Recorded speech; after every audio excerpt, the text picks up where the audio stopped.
Curious how real estate developers make millions? In this video, I'll break down the exact ways developers generate revenue and build wealth through their projects and how you can do it too. But first, let's talk about something a lot of people get confused about when they first get into real estate development. How deal structures actually change depending on the size of the project. There's this idea floating around that every development deal is this massive commercial project with institutional investors and a huge back-end promote for the developer. But most first-time developers and even experienced operators building hot urban markets are working on infill projects. Smaller, faster, often leaner. A lot of these urban infill projects can actually compete with the profit of larger developments if structured right. Hi, I'm Josephine, founder of Sapphire Developer Academy here located in Nashville. I've built an 8-figure pipeline over the last few years, and I coach real estate professionals on how to step into development confidently without waiting 10 years to feel ready. Let me walk you through how we structure smaller residential infill deals versus larger multifamily deals or commercial projects are structured, and how you can make money on both. First, developer can make money with land assignments or acquisition fees. One of the first opportunities to learn as a developer isn't when you finish the build, it's right when you lock in the land. So I've done a deal where, for example, we just negotiated really well with the landowner to buy the property for $600,000, but ultimately the property in itself had a value of $650,000. So what you can do is you can assign the contract of that initial property to your deal and essentially right there lock in $50,000. So that's really where you protect initial land equity that you may have in a property. So you always want to make sure that you have good upfront equity. Now, with everything that I'm sharing in this video, you're always going to make sure that it actually works for the deal. We don't necessarily have a market fee. So for example, a realtor would charge 3%. We just, for example, say it's 2%. So that way you're still benefiting the deal, but you're kind of locking in some value. Generally, it's just important that you make sure that you lock in each value creation as the value is created. Here in the land situation, you're actually acquiring the land. So you got to make sure, okay, what do you have this under contract for? What would a third party pay for it? And what can you assign it to the deal for? So this is a great way to have a first revenue event as a wholesaler, as a realtor, or you're just really finding a deal, bring a deal to the table. Let's pause here and define a few key terms. An assignment fee is profit made by transferring your purchase contract to another entity, often one that you control, used to compensate for sourcing and securing a deal. Acquisition fee. An acquisition fee is a small percentage, usually 1 or 2%, added to the project budget for the work of finding and negotiating the deal. Whenever you're bringing an opportunity to the table, then you should be compensated for it. Now, the second revenue point is a developer fee. Now, this has got to be supported by the deal. So you got to make sure that there's enough meat on the bone to pay a development fee. The developer fee is how you get paid for managing the project, overseeing plans, coordinating with the city, working with the builder, and solving problems all along the way. The typical range is anywhere from 4 to 8% of project costs paid out in milestones alongside construction. So it could be 20% of permit pull, 40% of framing, 30% inspection, 10% of completion. Now, what we've done before in projects, for example, if the builder has a $20,000 builder fee, we're just budgeting a $10,000 developer fee just to kind of help some overhead costs. But if you have a project manager or any kind of additional overhead. For a larger deal, obviously, if you have more people, you have a whole lot more overhead. But let's just say you're paying project manager $75,000 a year. If you have several projects stacked on a per unit side, even on a smaller deal like a 10K per unit, then it does add up and just helps you cover your overhead in the meantime, since you're still going to be paying that out of pocket before you're receiving the developer profit at the end. Now, this is how we're making money along the way in terms of a developer fee. Now, if you're looking at larger projects, there's a whole lot more money to go around, and those ranges are really from 4 to 8, depending on the size of the project. If you have, for example, $20 million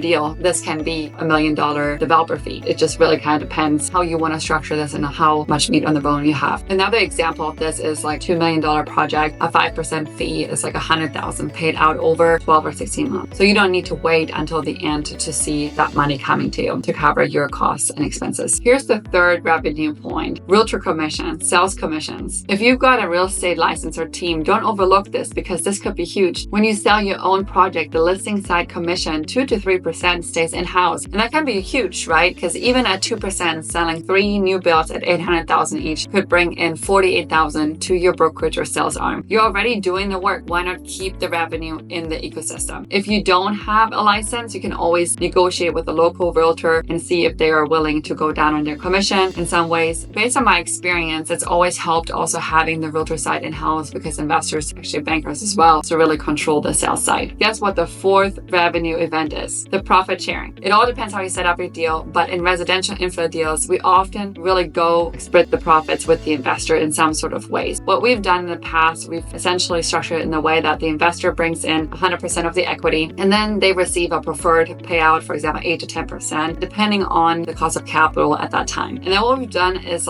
we sometimes have added a second layer. They're essentially getting paid up to a 15% IRR until they've received 15%, basically sharing 50-50 in profits. And then what we've also done is a third layer where ultimately we're just sharing the profits. And given that they have layer 1 and 2, at that point, the profit share at the end might be a 90-10. Or if, for example, the second layer is waived, we just share and we say, okay, all right, it's a 70-30 or 80-20 or whatever it might be. You can always keep it straight up simple and just have a profit share in total. It really depends on your investors and what you're looking to offer and what you're comfortable with. I want to define a few key terms here for you. So preferred return is a promised return to the investor before any profit is split. So it's not a guarantee, but a priority in payout. So they get paid before you do because they put the capital in. A promote is the developer's share of profits after all capital and preferred returns are paid. Think of it as your performance bonus on bigger deals. And a promote is more like multifamily language, commercial language, but that way you're already equipped with that. On residential infill, the numbers are smaller, so it's not necessarily a promote structure, it's just more straight up profit share, or maybe a preferred equity situation where there's a preferred payout to the investor and then there's a profit share. Now, how do larger projects work? Well, the bigger the teams, the bigger the promote structures, and if you're working on larger multifamily or commercial deals, 40 units, $10 million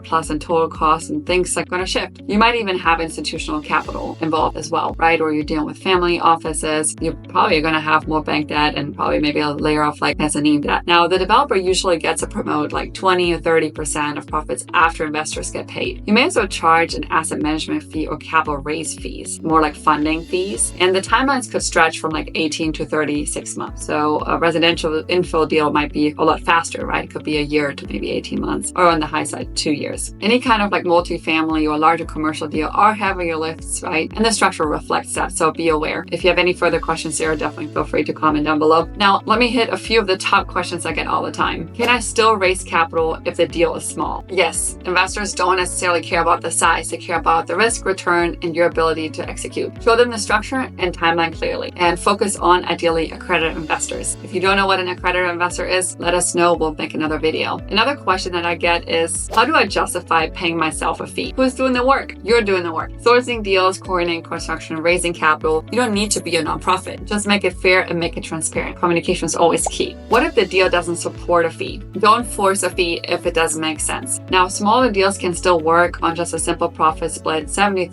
80-20, 60-40, whatever, you name it. The key is cash flow, not just on the back end, especially if you're trying to scale and build an operation. Can I build a business of small urban infill projects? Yes, 1000%. You can scale from $500,000, $600,000 to $1.5 million, $5 million homes over time. Master the small stuff though. Document your wins and you'll be well positioned for bigger projects as you continue to get more comfortable, confident, and efficient. Whether you're structuring a single family, a 3 townhome build, or raising $10 million for a new apartment complex, the principles are the same. 1, make the capital stack work. 2, pay yourself for your time and value. 3, keep your investors happy. If you're ready to get started, we would love to have you in our Developer Academy. In this coaching program, you'll get all of the knowledge I've learned building my own firm in a step-by-step format so that you can confidently move from thinking about development to breaking ground on your first project in as little as 4 months. You can check out the link below or schedule time on my calendar to see if it's right for you. If you want a quick roadmap, you can grab the free link down below as well to grab my blueprint. If this video helped you, drop a quick comment below. Let me know what part clicked. And as you know, it would mean the world to me if you liked and subscribed. I post videos every week, and if you're ready to learn how to actually do this, check out the Developer Academy. That's where I teach all of this step by step. See you in the next video.